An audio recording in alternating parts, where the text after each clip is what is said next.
La halakha, donc aujourd'hui, vendredi, ce soir, les femmes vont allumer les Nerot Shabbat.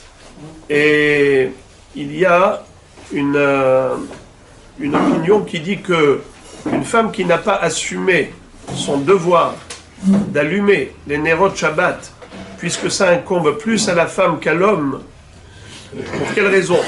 Premièrement, parce que c'est la femme qui se trouve à la maison, c'est elle qui gère toutes les nécessités de la famille.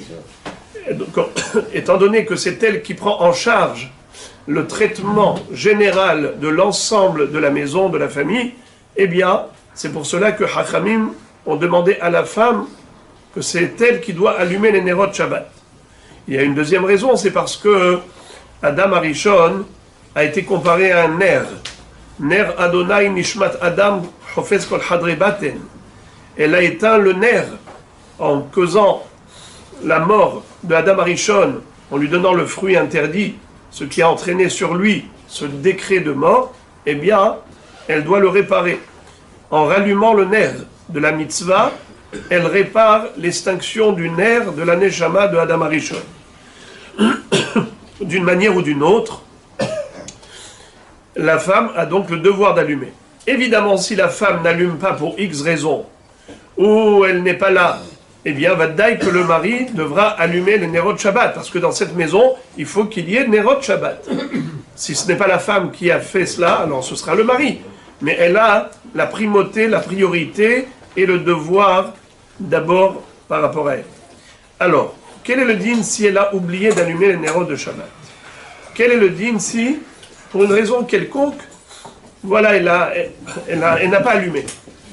Alors, on lui fait un knas, une sanction. Quelle sanction?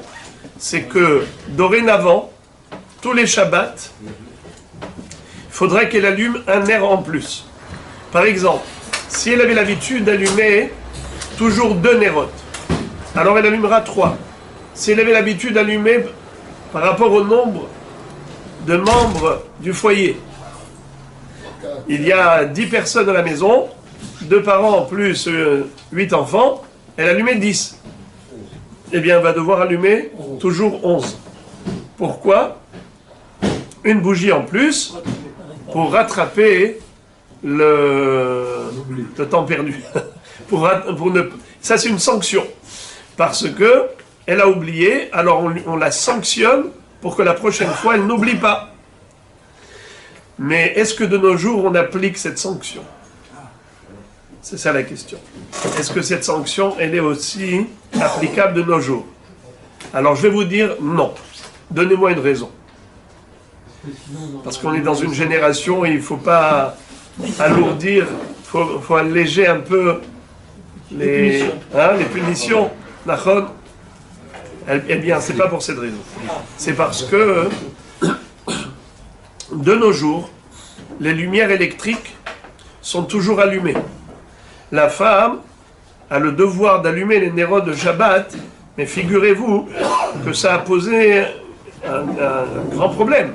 Depuis que l'électricité existe, eh bien, on allume les Nerot dans un endroit qui est déjà éclairé. À quoi cela sert?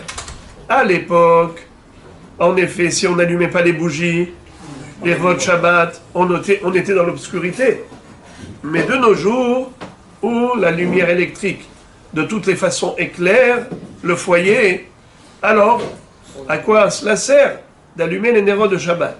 Ça, c'est une question en soi, on en parlera ce soir, Be'ezrat Hashem. Mais dans l'absolu, réellement, l'allumage des bougies ne rajoute pas grand-chose. C'est la raison pour laquelle, étant donné que, même si elle a oublié d'allumer, les gens ne sont pas restés dans l'obscurité pendant ce Shabbat, ce n'est pas si dramatique que ça. Ce n'est pas aussi gravissime. Alors c'est vrai qu'elle n'a pas fait la mitzvah, mais elle n'est pas sanctionnable. Elle n'était sanctionnable qu'à l'époque où, à cause de son abstention, eh bien les gens sont restés dans l'obscurité pendant Shabbat.